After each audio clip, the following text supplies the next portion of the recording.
Saludos grandes y cordiales para todos mis hermanos en Cristo Jesús, la iglesia de nuestro bendito Salvador Jesucristo. Para ustedes, mis hermanos, gracia y paz. Hoy alabamos al Señor en este día miércoles 6 de noviembre del año 2024. Los saludo a todos mis hermanos que están aquí en Colombia y mis hermanos que están en otros países y otros lugares y habrán de escuchar esta bendita palabra del Señor. Para ustedes esa diestra de compañerismo. Y hoy nuevamente esta maravillosa gracia del Señor me permite tener a mi madre que siempre está en este estudio de grabación y ella siempre tiene un saludo para la amada iglesia. Y vamos en este momento a escucharlo. Muy buenas tardes, amada Iglesia del Señor. En esta tarde, en el nombre de nuestro amado Señor Jesucristo, les insto para que cada uno de nosotros pongamos atención a este mensaje que vamos a escuchar en este momento y lo podamos compartir con nuestra familia y con nuestros amigos. Que el Señor les bendiga y muy buena tarde para cada uno de ustedes. Una vez más, a nuestro Señor Jesucristo sea la gloria. Y quiero invitarle, por favor, nuevamente a que tome la bendita escritura. Acuérdese que hemos iniciado un nuevo estudio, una nueva serie, y es la epístola a los Colosenses. Hoy vamos a tomar Colosenses capítulo 1 y vamos a tomar los versículos 3 al 5. Yo lo voy a leer desde la Biblia Reina Valera, que dice de la siguiente manera. Siempre orando por vosotros damos gracias a Dios, Padre de nuestro Señor Jesucristo, habiendo oído de vuestra fe en Cristo Jesús y del amor que tenéis a todos los santos, a causa de la esperanza que os está guardada en los cielos, de la cual ya habéis oído por la palabra verdadera del Evangelio. Amén. Quiero, mis hermanos, encomendarnos en las benditas manos de nuestro Señor Jesucristo, para que su poder, para que su gloria y la potencia del Espíritu Santo sea la que nos dirija en esta tarde y esta palabra traiga a nuestras vidas salud, traiga a nosotros gozo y también nos imparta la vida del Señor Jesucristo. Previamente oramos antes de hacer esta exposición pidiéndole al Señor que esta palabra traiga bendición para todos. Hoy voy a trazar esta palabra de una forma expositiva, para que usted pueda comprender y tratar de ser lo más claro posible. Quiero pedirle, mi hermano, que una vez que usted haya oído este mensaje, por favor, reenvíe este video a sus amigos, conocidos, para que ellos también escuchen la palabra de Dios y el Evangelio sea difundido y usted esté con nosotros predicando también la palabra del Señor. Para usted que está siguiendo toda esta serie, hoy estamos en la lección número 3 y el título del sermón para este día es Pablo pide que Dios le conceda sabiduría espiritual y vamos a la primera parte. Lo que vamos a ver en estos versículos es la gratitud que Pablo expresa a Dios por esta iglesia maravillosa de Colosas.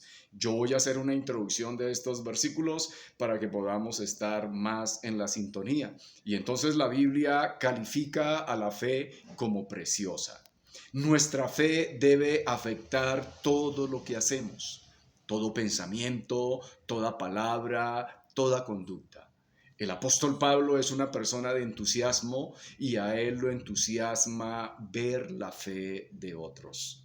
Hay algo que está llenando el corazón del apóstol Pablo y es ver la fe de esta iglesia en Colosas. Ojalá que la fe de nosotros, la iglesia actual, sea una fe que motive y una fe que entusiasme también a muchos. El versículo 3 está diciendo, siempre orando por vosotros, damos gracias a Dios.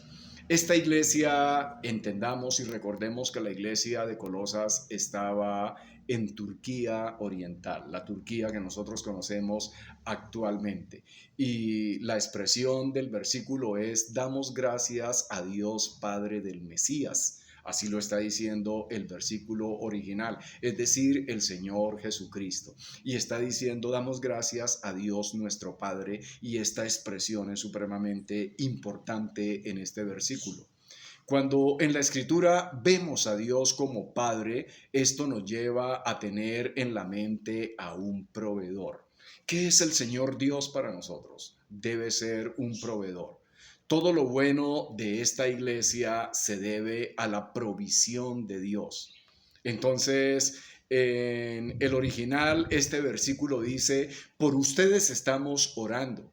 Entonces, el énfasis real de este versículo no está en la oración, sino en la congregación. Pablo quiere que la congregación sepan que él y otros hermanos y otros ministros están orando por ellos. También esta designación se empleaba con frecuencia para mostrar que el Señor Jesús era uno en naturaleza con Dios cuando Él está diciendo Padre de nuestro Señor Jesucristo. Es decir, como cualquier hijo verdadero lo es con sus padres. Y esto era una afirmación inequívoca de la deidad de Cristo. Es importante que el apóstol Pablo está reiterando y está reafirmando la deidad de nuestro Señor Jesucristo. Yo quiero que miremos Romanos capítulo 15, versículo 6, que nos dice de la siguiente manera: para que unánimes a una voz glorifiquéis al Dios y Padre de nuestro Señor Jesucristo.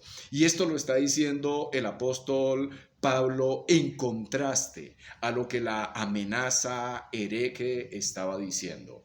Recordemos que para este momento se ha levantado el movimiento que más adelante se va a conocer como gnosticismo. Y ellos estaban diciendo que el Señor Jesucristo no era Dios. Además estaban diciendo que el Señor Jesucristo ni siquiera había sido humano, no era hombre, sino era una emanación de Dios a manera como un ángel, y a lo máximo que lo llevaban era la categoría de un ángel. El apóstol Pablo desde el principio de la epístola está dejando ver que esto es falso, porque el Señor Jesucristo es Dios, y está mostrando a través de toda su carta la exposición de la deidad de Cristo. Versículo 4. Habiendo oído de vuestra fe en Cristo Jesús. Aquí vamos a resaltar algo importante que tenía la iglesia de Colosas, y era su fe en el Señor Jesucristo. Cuando decimos al oír de vuestra fe en el Mesías, estoy tomando nuevamente el versículo como lo dice el original, la fe entonces es una palabra de compromiso. Pablo muestra la fe como un compromiso, es decir, la fe de cada uno. Es como si nosotros dijéramos, quiero un compromiso con una fe que agrade a Dios, y quiero tener un compromiso con la verdad de la Escritura, y que mi vida esté comprometida con la revelación de Dios y la revelación del Evangelio. La fe es personal y la fe es un compromiso. Y entonces el amor que esta iglesia tenía por todos los santos nos deja ver algo importante de la palabra amor. Y la palabra amor en la Biblia es una palabra que muestra un amor sacrificial. Es decir, así como Dios amó tanto al mundo que dio, entregó a su Hijo, sacrificó lo que él tenía. De esta misma manera nuestro Señor Jesucristo también, en amor a todo el mundo, entregó su vida en sacrificio. Y lo que se está queriendo y lo que se está buscando es que el amor de todos sea un amor sacrificial, porque la iglesia de Colosas lo tenía así. Un amor hacia los demás en verdadero sacrificio, y esto nos deja ver que cuando hay un amor así, esto produce un cambio. Y ahora esta iglesia está viviendo una vida sacrificial y una vida generosa, porque el amor es usar nuestra vida con el fin de ser una bendición para otros. La iglesia de Colosas estaba siendo una iglesia que era bendición para otros, como lo debe ser la vida nuestra. Pablo ve este tipo de conducta en esta congregación y esto lo tiene a él supremamente motivado. Entonces, hagámonos una pregunta. Cuando Dios te mira, ¿ve una persona que tiene este tipo de amor? ¿Es lo que el Señor Dios ve en ti? ¿O ve una persona que está sacrificando su vida para ser de bendición para otras personas? Así era esta congregación. Y hagámonos otra pregunta, ¿qué produce esto? ¿Qué es lo que la motiva? ¿Cuál es el catalizador? ¿Qué es lo que impulsa a vivir de esta manera a esta iglesia amorosa, generosa y sacrificial? Entonces, uno de los frutos visibles de la fe verdadera que lleva a la salvación es el amor hacia los hermanos en la fe. El amor es de Dios. El apóstol Juan está diciendo, el que no ama no ha conocido a Dios, porque Dios es amor. Y ahora miremos, recordemos lo que el Señor Jesucristo dijo a través del Evangelio de San Juan, hablándole a los discípulos. San Juan 13, versículos 34 al 35 dice, un mandamiento nuevo os doy, que os améis unos a otros como yo os he amado, que también os améis unos a otros. En esto conocerán todos que sois mis discípulos si tuviereis amor los unos con los otros. La iglesia de Colosas era una iglesia probada en el amor.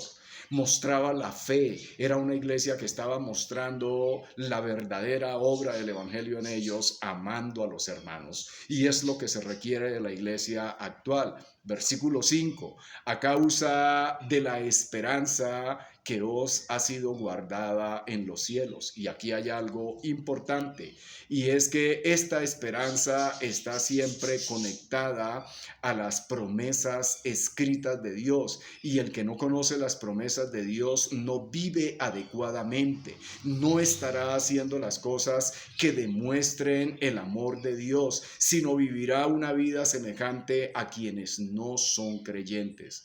Nosotros tenemos una esperanza, y la esperanza son todas las promesas que están escritas en la Santa Palabra. Pablo está impresionado por este testimonio de nuestros hermanos de Colosas. El catalizador era la esperanza que estaba reservada en el reino de los cielos, es decir, que en nuestra muerte nosotros vamos a ser como el Señor Jesucristo. Una de las esperanzas que nosotros tenemos es que vamos a ser resucitados. Es que el Señor nos va a dar a nosotros un cuerpo glorificado. Es que nosotros vamos a ser herederos con el Señor Jesucristo y coherederos con Él. Una de las esperanzas es que nosotros vamos a llegar a ser como el Señor Jesucristo, santos y sin mancha. En este mundo va a ser completamente difícil que nosotros seamos santos en lo absoluto y sin mancha, porque estamos en un mundo lleno de pecado. Pero en la transformación nosotros seremos como el Señor Jesucristo. Y a diferencia de la noción contemporánea de esperanza, donde supone duda, en el término original que el apóstol Pablo está hablando, no es así. Porque la esperanza en la Biblia es una verdad absoluta. Aquí no hay lugar para nosotros tener dudas. Y esto nos está dejando ver que es participar de la gloria de Dios mismo. Esto está en Romanos 8, 29 al 30, y esa esperanza se realizará porque Cristo